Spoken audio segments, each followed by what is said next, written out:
नमस्कार दोस्तों, ज्ञान सागर चैनल में आपका स्वागत है। तो गाइस, लास्ट क्लास में मैंने आपको ध्वनि से किस प्रकार क्वेश्चन आते हैं जो कि मैंने बता दिया था। ध्वनि को आवृत्ति के आधार पर बांटा गया है और आवृत्ति के आधार पर जो क्वेश्चन जितने भी क्वेश्चन बनते थे हमारे, उनकी चर्चा हम कल की वीडियो में कर चुके हैं। तो आज हम चर्चा करते हैं नए टॉपिक पे। तो आज का हमारा टॉपिक रहेगा प्रकाश यानी लाइट। तो लाइट की एक इतनी लंबी परिभाषा मैं आपको कराऊं तो वो परिभाषा आपकी मतलब पेपर में नहीं आती है। तो सिंपल सी बात ये, जो अंधेरे को दूर कर दे वही प्रकाश है। तो इतना आपको समझ में आ गया। तो अब बात करते हैं कि प्रकाश होता है, उससे कई प्रकार के क्वेश्चन बनते हैं, उसकी काफी क्रियाएं होती हैं, जैसे प्रकाश का परावर्तन, अपवर्तन, व्यतिकरण, विवर्तन और प्रकाश का पूर्ण आंतरिक परावर्तन। तो इन सभी क्रियाओं से कुछ क्वेश्चन बनते हैं। तो सभी प्रकार के जितने भी क्वेश्चन हैं वो मैं सारे करा दूंगा, लेकिन उससे पहले बता देते हैं कि जो प्रकाश है उसका जो अध्ययन होता है, स्टडी ऑफ लाइट, उसे कहते हैं ऑप्टिक्स। ऑप्टिक्स जो है वो न्यूटन की एक बुक का नाम है। न्यूटन ने 2 बुक दी थी, एक थी प्रिंसिपिया और दूसरी थी ऑप्टिक्स। हालांकि ऑप्टिक्स प्रकाश का अध्ययन भी है। इसी तरह जो प्रकाश की जो तरंग होती है वो होती है हमारी अनुप्रस्थ तरंग। अगर बात की जाए ध्वनि तरंग की तो ध्वनि तरंग होती है हमारी अनुदैर्घ्य। इतना जो मैंने बताया उतना लिखा देता हूं, फिर उसके बाद क्या होता है, कुछ जो अगला स्टेप होता है वो मैं आपको कराता हूं। तो आज का हमारा टॉपिक है प्रकाश।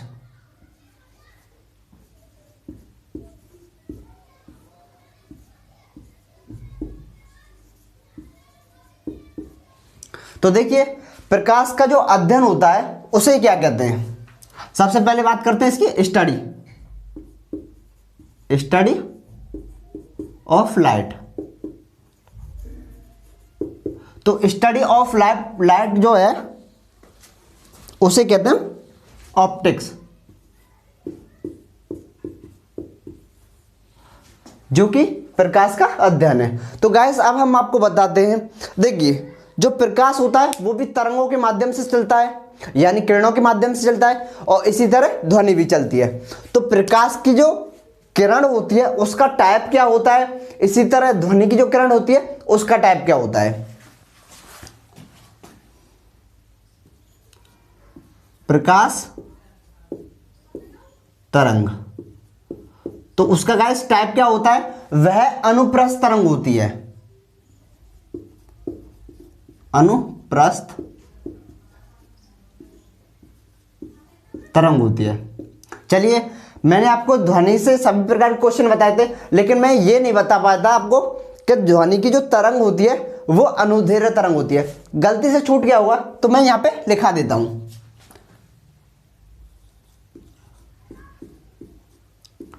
ध्वनि तरंग, तो ध्वनि तरंग कैसी होती है, अनुदैर्घ्य तरंग। यह एक अनुदैर्घ्य तरंग होती है।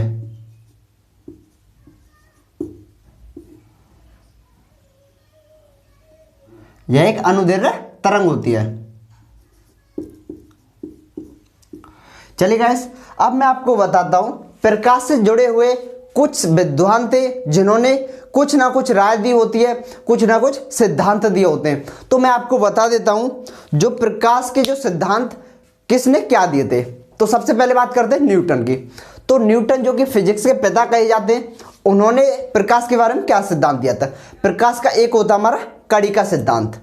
प्रकाश का जो कड़ी का सिद्धांत है वो न्यूटन ने दिया था। हालांकि प्रकाश की जो किरण होती है वो 7 रंगों से मिलकर बनी होती है, यह भी न्यूटन ने बताया था। इसी तरह एक हाइगेंस वैज्ञानिक थे जिन्होंने प्रकाश का तरंग सिद्धांत दिया था। इसी तरह एक थे थॉमस यंग। जो थॉमस यंग वैज्ञानिक थे उन्होंने भी एक सिद्धांत दिया था। तो पहले हम न्यूटन की बात करते हैं। न्यूटन, इन्होंने बताया था प्रकाश की श्वेत किरण 7 रंगों से मिलकर बनी होती है। प्रकाश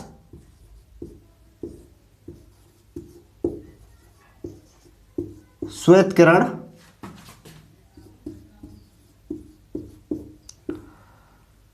7 रंगों से मिलकर बनी होती है।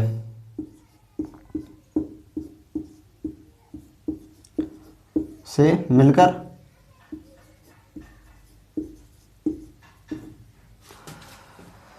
1 ये है। और दूसरा इन्होंने सिद्धांत दिया था एक कड़ी का सिद्धांत, प्रकाश का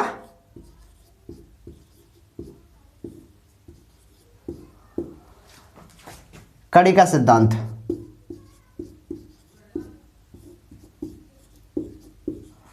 अगर आपसे पूछा जाए कि प्रकाश का कड़ी का सिद्धांत किसने दिया था, तो आप कह सकते हो न्यूटन ने। इसी तरह एक होता हमारा तरंग सिद्धांत। तो दूसरे जो विद्वान थे उनका नाम है हाइगेंस। इन्होंने कौन सा सिद्धांत दिया था? प्रकाश का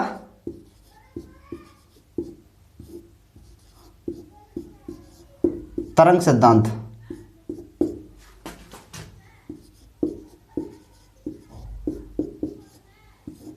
चलिए अब बात करते हैं दोस्तों तीसरे साइंटिस्ट की। थे हमारे थॉमस यंग।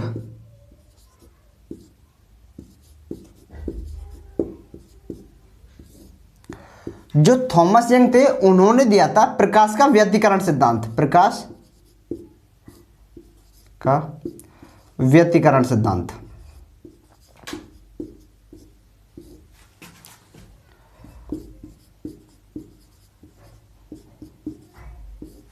तो प्रकाश का जो व्यतिकरण सिद्धांत था वो थॉमस यंग नाम के विद्वान ने दिया था। तो गाइस अब हम आपको बताते हैं जो प्रकाश की जो चाल थी वो रीमर नाम के वैज्ञानिक ने ज्ञात की थी।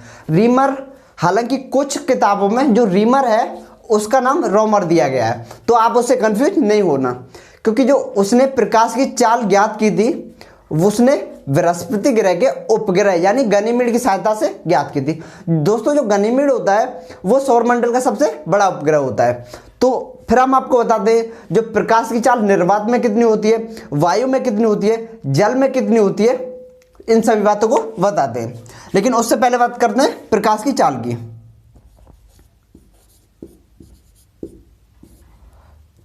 की चाल।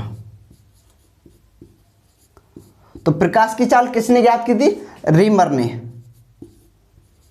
रीमर ने बृहस्पति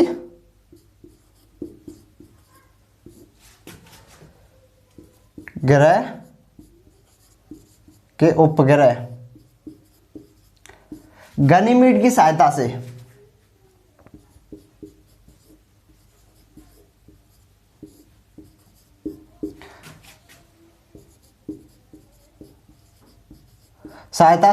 ज्ञात की थी। तो गाइस अब हम आपको बताते हैं जो प्रकाश की जो चाल होती है वो निर्वात में कितनी होती है, जल में कितनी होती है, वायु में कितनी होती है और नायलॉन में कितनी होती है। 4 में आपसे सबसे ज्यादा बार पूछा जाता है और 4 में आपको लिखा देता हूं। देखिए तो प्रकाश की चाल, अगर सबसे पहले बात की जाए निर्वात की, दोस्तों निर्वात क्या होता है? देखिए इसकी चाल जो होती है निर्वात में वो होती है 3 × 10⁸ मीटर प्रति सेकंड, जो कि प्रकाश की चाल होती है। दोस्तों उससे पहले बता देते हैं जो निर्वात होता क्या है। निर्वात ऐसा क्षेत्र होता है जहां पे वायुमंडल नहीं पाया जाता, जैसे कि अंतरिक्ष। आपने देखा जो सभी ग्रह होते हैं वो अंतरिक्ष होते हैं, या फिर कह सकते हो ग्रहों की जो कक्षा होती है उसके बाहर अगर जाया जाए तो वहां पे सब हमें काला काला दिखाई देता है। काला काला दिखाई क्यों देता? क्योंकि वहां पे वायुमंडल नहीं होता, और वायुमंडल नहीं होता तो वहां पे अंधेरा होता है, उसी को हम निर्वात कहते हैं। तो निर्वात में जो प्रकाश चाल होती है वो 3 × 10⁸ होती है। इसी तरह अब मैं आपको बता देता हूं जल में इसकी चाल होती है 2 × 25 × 10⁸ मीटर प्रति सेकंड।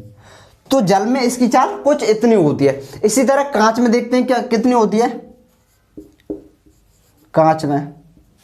तो गाइस कांच में प्रकाश की चाल 2 × 10⁸ मीटर प्रति सेकंड होती है। चलिए एक चीज मैं आपको और बता देता हूं, नायलॉन में या कह सकते हो रॉक सॉल्ट में, रॉक सॉल्ट या फिर नायलॉन, दोनों अलग अलग हैं। तो इसमें जो प्रकाश की चाल होती है वो कुछ इतनी होती है 1.96 × 10⁸। देखिए वीडियो में यहां तक नजर आ रहा होगा। तो गाइस आप लिख सकते हैं इतनी इनकी चारों में चाल होती है। तो लगे हल्ला मैंने कुछ दिन पहले आपको ध्वनि में बताया था, तो ध्वनि की भी थोड़ा सा याद दिला देता हूं। ध्वनि की चाल हालांकि मैंने लास्ट क्लास में आपको करा दी थी, थोड़ा सा यहाँ पे भी लिखा देता हूँ ताकि आपको याद रहेगी।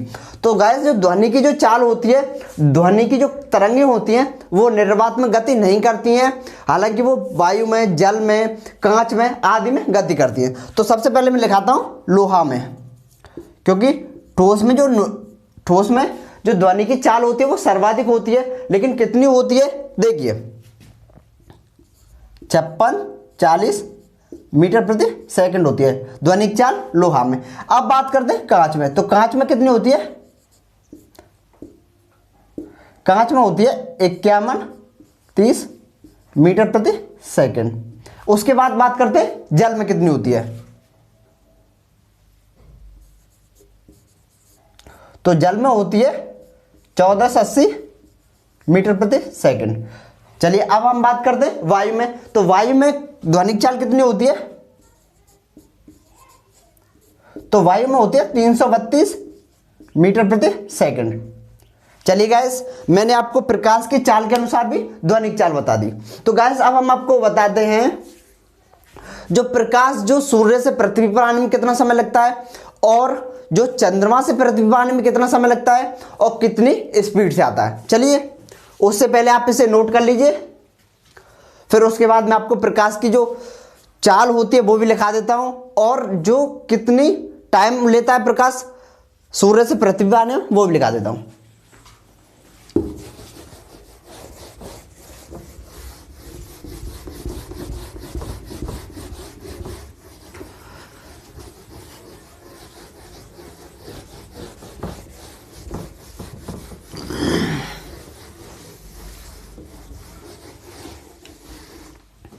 तो गाइस अब हम आपको बताते हैं जो प्रकाश की जो चाल होती है उस पर थोड़ा सा और बता देते हैं। देखिए प्रकाश अगर बात की जाए, जो प्रकाश होता है वो सूर्य से पृथ्वी तक आने में कितना समय लेता है? सूर्य से पृथ्वी तक, तो सूर्य से पृथ्वी तक आने में वो लेता है 500 सेकंड। 500 सेकंड गाइस 500 सेकंड अगर इसे मिनटों में डिवाइड किया जाए, मिनटों में बांटा जाए, तो इसका जो मान होता है वो 8 मिनट 16 सेकंड होता है, जो एग्जैक्ट होता है। हालांकि अगर इसका देखेंगे 5 सेकंड का, तो वो होता है हमारा 8 मिनट 20 सेकंड। जो अगर एग्जैक्ट जो मान पूछ लिया जाता है तो मैं आपको वो बता रहा हूं कितना, 8 मिनट 16 सेकंड इतना होता है। यानी इतने समय में जो सूर्य का प्रकाश होता है वो पृथ्वी तक आ जाता है। तो किस स्पीड से आता है, स्पीड बता देता हूं मैं आपको, 3 लाख किलोमीटर पर सेकंड। तो मैंने आपको इसकी स्पीड भी लिखा दी है। चलिए सूर्य का बताया, तो चंद्रमा का भी बता देता हूं।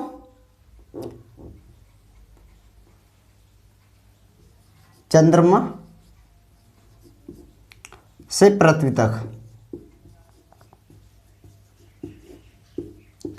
तो ये आता हमारा 1.3 सेकंड में। जो चंद्रमा का जो प्रकाश होता है वो पृथ्वी तक आने में 1.3 सेकंड लगाता है। तो गैस अब हम आपको बताते हैं कि जैसा कि मैंने आपको शुरुआत में बताया था, जो प्रकाश की कुछ क्रियाएं होती हैं जैसे परावर्तन, अपवर्तन, पूर्ण आंतरिक परावर्तन, व्यतिकरण, विवर्तन, इन सभी क्रियाओं से किस प्रकार क्वेश्चन बनते हैं। लेकिन सबसे पहली जो क्रिया होती है वो होती है परावर्तन, प्रकाश का परावर्तन।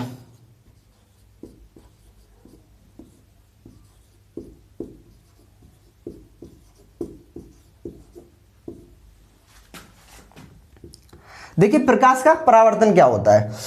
प्रकाश का परावर्तन होता है प्रकाश का किसी चिकनी सतह से टकराकर वापस लौटना, वही होता है परावर्तन। अब किस तरीके से परावर्तन होता है वो छोटे से चित्र के माध्यम से मैं आपको बता देता हूं। देखिए ये होता है चिकनी सतह, या तो कोई चिकना बर्तन हो, या कह सकते हो मिरर या शीशा हो। देखिए ये क्या है, शीशा, जिसे हम बोलते हैं मिरर।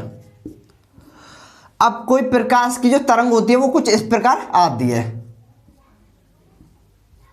और इससे टकराकर जो लौट जाती है, ऐसे आती है और ऐसे लौट जाती है।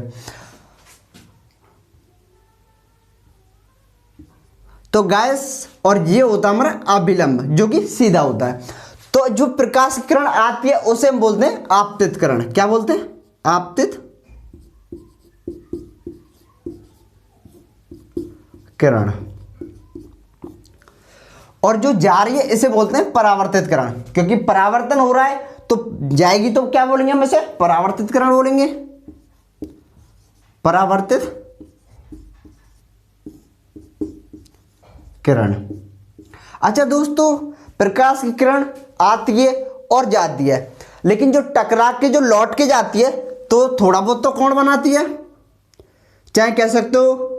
ये हमारा निर्भर करता है कि उसका जो किधर साइड से आ रही है और जो मिरर होता है वो किस तरीके से खड़ा होता है। तो देखिए, अगर लेटा होता है और प्रकाश किरण कुछ इस तरीके से आती है तो ये कितने कोण बनाती है ये निर्भर नहीं करता, लेकिन उस कोण को क्या कहते हैं ये चीज जानना बहुत आवश्यक है। तो उस कोण को कहते हैं आपतन कोण। इसी तरह जाते वक्त जो कोण बनाती है उसे बोलते हैं परावर्तन कोण।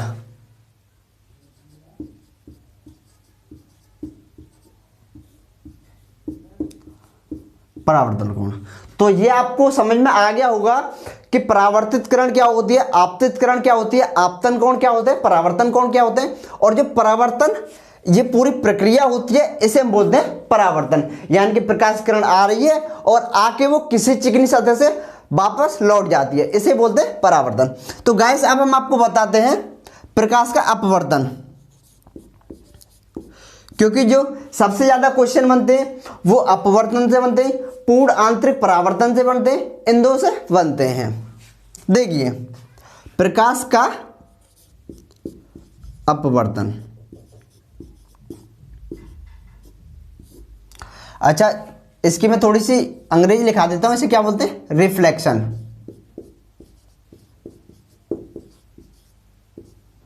और इसे बोलते हैं रिफ्रैक्शन।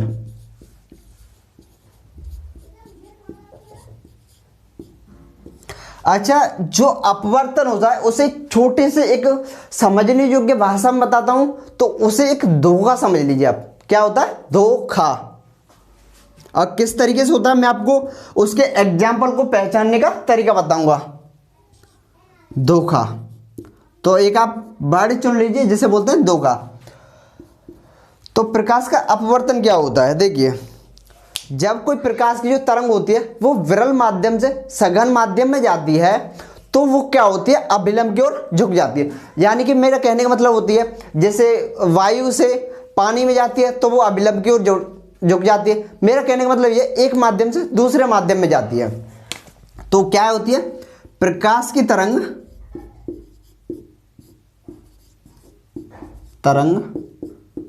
किसी विरल माध्यम से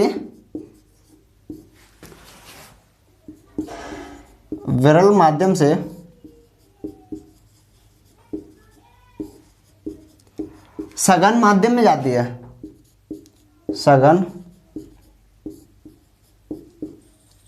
माध्यम में जाती है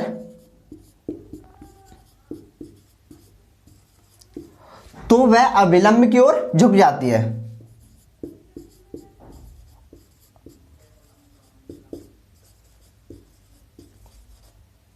अभिलंब की ओर झुक जाती है।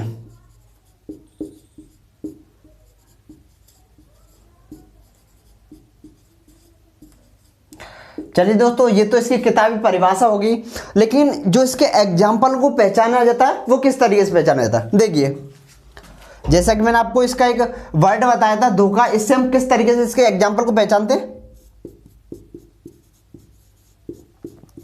तो इसका पहला एग्जाम्पल होता है, क्या होता है? जो पानी होता है, सबसे पहला होता है तारे का टिमटिमाना। क्या वास्तव में तारे टिमटिमाते हैं? तो वास्तव में तारे नहीं टिमटिमाते हैं, लेकिन फिर भी वो हमें तारे टिमटिमाते हुए प्रतीक होते हैं। तो हमारा क्या होता है, धोखा हो रहा है हमारे साथ, क्योंकि भाई वो वास्तव में नहीं टिमटिमा रहे और लेकिन हमारी आंखों को टिमटिमाते हुए प्रतीक हो रहे हैं। तो क्या हो रहा है हमारे साथ, धोखा हो रहा है। तो धोखा से हम समझ सकते हैं कि ये किसका एग्जाम्पल है, प्रकाश के अपवर्तन का, तारों का टिमटिमाना, टिमटिमाना। अच्छा दोस्तों, दूसरा एग्जाम्पल क्या होता है, आपने पानी देखा होगा, पानी से भरी जो बाल्टी होती है उसमें अगर हम कोई भी लकड़ी की छड़ डालें तो लकड़ी की छड़ हमें टेढ़ी दिखाई देती है, ऐसे करके टेढ़ी दिखाई देती है, लेकिन क्या वो वास्तव में टेढ़ी होती है, नहीं होती है, क्योंकि वो वास्तव में सीधी होती है और आंखों को हमारी को कैसे दिखाई देती है, पानी में टेढ़ी। तो क्या हो रहा है हमारे साथ, धोखा ही तो हो रहा है भाई। तो इससे भी हम पहचान सकते हैं, क्योंकि वो वास्तव में टेढ़ी नहीं होती लेकिन वो पानी में हमें टेढ़ी दिखाई देती है। तो कहने का मतलब क्या है, धोखा हो रहा है, और धोखा हो रहा है तो किसका एग्जाम्पल है, अपवर्तन का। पानी में लकड़ी की छड़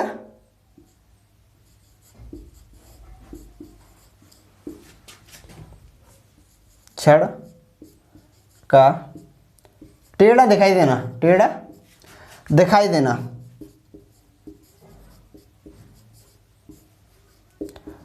तो गैस इसी तरह तीसरा एग्जांपल होता हमारा।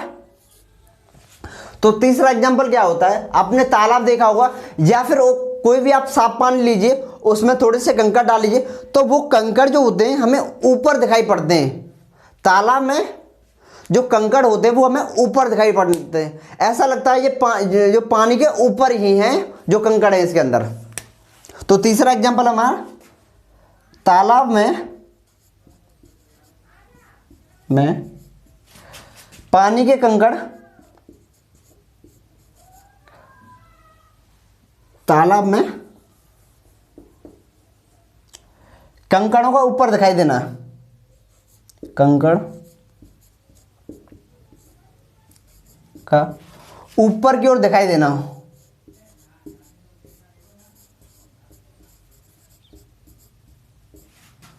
दिखाई देना।